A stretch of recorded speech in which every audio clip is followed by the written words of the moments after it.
Transformation of axis अपने को समझ में आ गया। आइए इसी ट्रांसफॉर्मेशन ऑफ एक्सिस पर बेस्ड हम कुछ सवाल लेते हैं।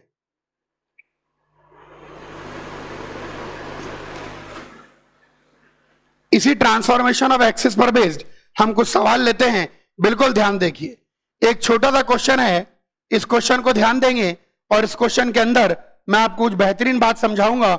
उस बेहतरीन बात को भी सब बच्चे ध्यान से सुनेंगे।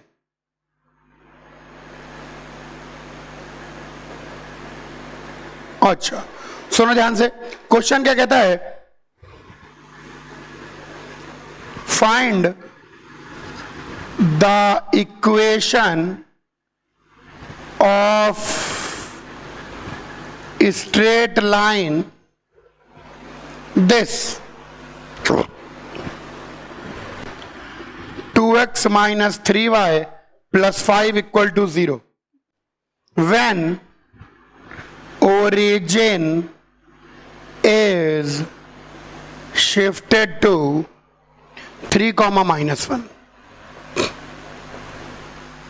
मेथड बिल्कुल सेट है, मेथड बिल्कुल सेट है। ये लाइन की इक्वेशन दे रखी है, ये लाइन की इक्वेशन पुराने सिस्टम में दे रखी है। किस में दे रखी है? पुराने सिस्टम में दे रखी है। अब ओरिजिन को शिफ्ट कर दिया गया है कहां पर? 3, -1 पर। ओरिजिन को शिफ्ट कर दिया है कहां पर? 3, -1 पर। ओरिजिन को शिफ्ट कर दिया है कहां पर? 3, -1 पर। तो ओरिजिन को अगर 3, -1 पर शिफ्ट कर दिया गया है तो नई इक्वेशन निकालनी है। मैं आपको जो मेथड बताने जा रहा हूं वो मेथड बिल्कुल ध्यान देंगे। स्ट्रेट लाइन छोड़ो, स्ट्रेट लाइन की जगह कोई भी कर्व गिवन हो, स्ट्रेट लाइन की जगह कोई भी कर्व गिवन हो। अब सुने ध्यान से, ओल्ड सिस्टम को हम x, y मान लेते हैं और जो नया सिस्टम है उसको x डैश, y डैश मान लेते हैं। तो यहां पर अगर ट्रांसलेशन किया गया है तो x डैश किसके बराबर हो जाएगा? x -3 और y डैश किसके बराबर हो जाएगा? y -1। मैंने आपको बताया था कि नए कोऑर्डिनेट क्या हो जाएंगे? सिंपल। अब सुने ध्यान से, यानी यहां से मैं कह सकता हूं कि x = x डैश +3, यहां से मैं कह सकता हूं y = y डैश -1। पुराना सिस्टम x, y है और नया system x dash y dash है। सुनिए ध्यान से, अब यह इक्वेशन x, y में गिवन है और आपको नए सिस्टम में चाहिए, बस कर दीजिए रिप्लेस। तो नई इक्वेशन बनेगी x की जगह x डैश +3, y की जगह y डैश -1।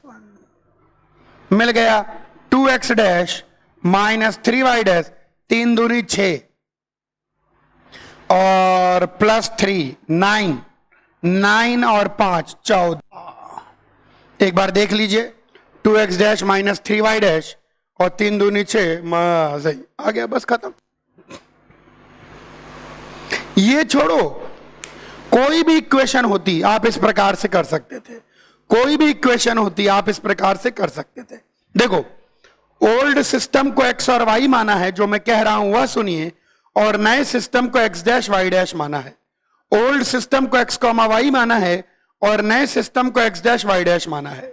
ये मान लिया गया है। इसके मानने के बाद करना कुछ नहीं है, x डैश y डैश में रिलेशन निकालो। वह रिलेशन मैं आपको बता चुका हूं कि नए सिस्टम कैसे आएगा, पुराने में से h घटा दो। कल मैंने ट्रांसलेशन ऑफ एक्सिस बताया था, बिल्कुल वैसा ही ये आ गया निकल के। स्ट्रेट लाइन छोड़ो, अगर यहीं पर हमारे पास मान लो सर्किल होता, सर्किल गिवन होता x² + y² + 3 = 0। अब इसकी नए सिस्टम में इक्वेशन निकालनी होती, तो नए सिस्टम में इक्वेशन क्या होती? बस नया सिस्टम का मतलब हो गया आपको इक्वेशन चाहिए x डैश y डैश में, और ओल्ड सिस्टम का मतलब हो गया आपको इक्वेशन चाहिए x और y में।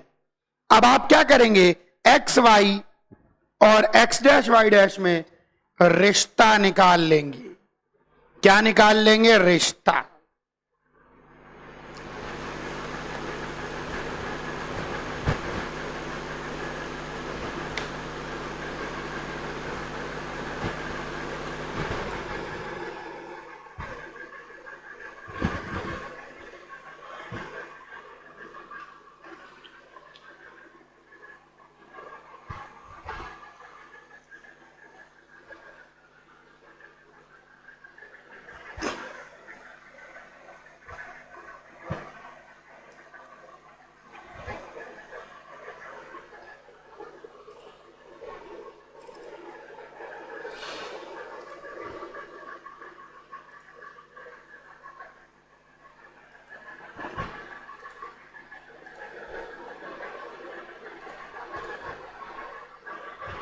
हाँ सब ठीक है।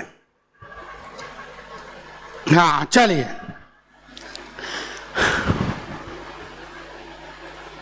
हाँ अब सब ठीक है। सुनो ध्यान से, अब जैसे ही ये चीज निकल के आ गई, अब आपको जो पुराना सिस्टम है वो एक्स और वाई का है और नया system X dash Y dash का है। तो आपके पास ये रिलेशन निकल के आ गए हैं, तो आप इन रिलेशन से नए और पुराने सिस्टम में मूव कर सकते हैं। चलिए मूव करें।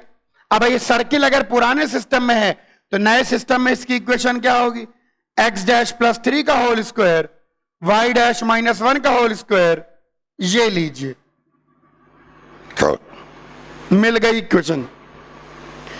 कभी भी कोई भी इक्वेशन चाहिए, कभी भी किसी भी इक्वेशन को ट्रांसफॉर्म करना हो तो पॉइंट को ट्रांसफॉर्म का रिलेशन निकाल लो। नया सिस्टम हमेशा एक्स डैश वाई डैश मानो, पुराना सिस्टम हमेशा एक्स वाई मानो। अगर इनके बीच में रिलेशन आ गया तो सबके बीच में रिलेशन आ गया। कॉपी कर लीजिए। ट्रांसफॉर्मेशन पर बेस्ड आइए एक क्वेश्चन और हम करने जा रहे हैं, ध्यान से देखें, ध्यान से देखें।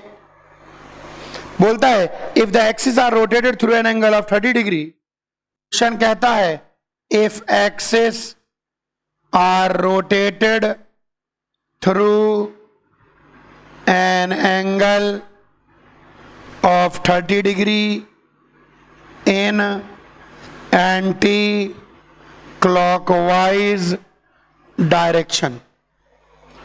In anti-clockwise direction, find the coordinate of a point in the new system. Question की language, find coordinate of point 4, minus 2 root 3 in the new system with respect to old system. Language, भाषा। Question क्या कहता है? Coordinate को rotate कर दिया गया 30 degree से। लास्ट लाइन पर विशेष ध्यान देंगे, लास्ट लाइन मेन है और लास्ट लाइन पर ही विशेष ध्यान देंगे। आइए लास्ट लाइन पर विशेष ध्यान दें। लास्ट लाइन को ध्यान से सुने। लास्ट लाइन ये कहती है, एक मिनट,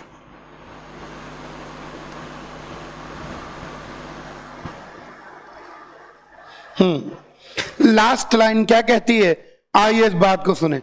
लास्ट लाइन ये कहती है find coordinate of point this in the new system with respect to old system. यानी ये नए सिस्टम में है, नए सिस्टम में किसी पॉइंट के कोऑर्डिनेट ये हैं इन द न्यू सिस्टम, तो उसका कोऑर्डिनेट ओल्ड सिस्टम में निकालने हैं।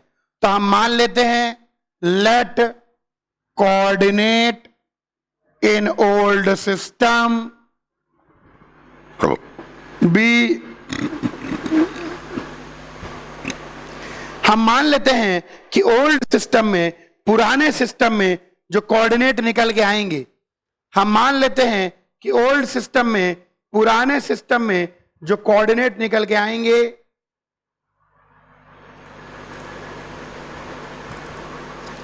वो एक्स कॉमा वाई, यानी पुराने सिस्टम में जो कोऑर्डिनेट थे वो एक्स कॉमा वाई थे। तो ऐसा हमने एज्यूम कर लिया।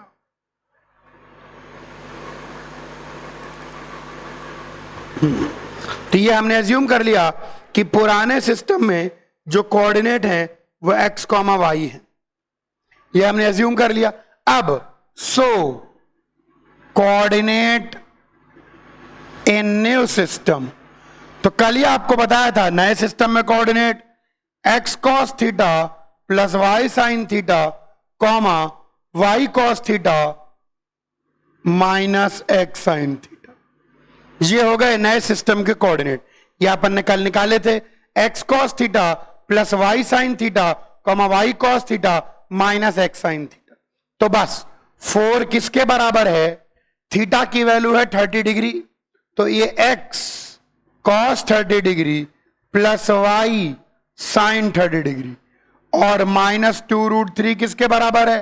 Y cos 30 degree minus X sine 30 degree.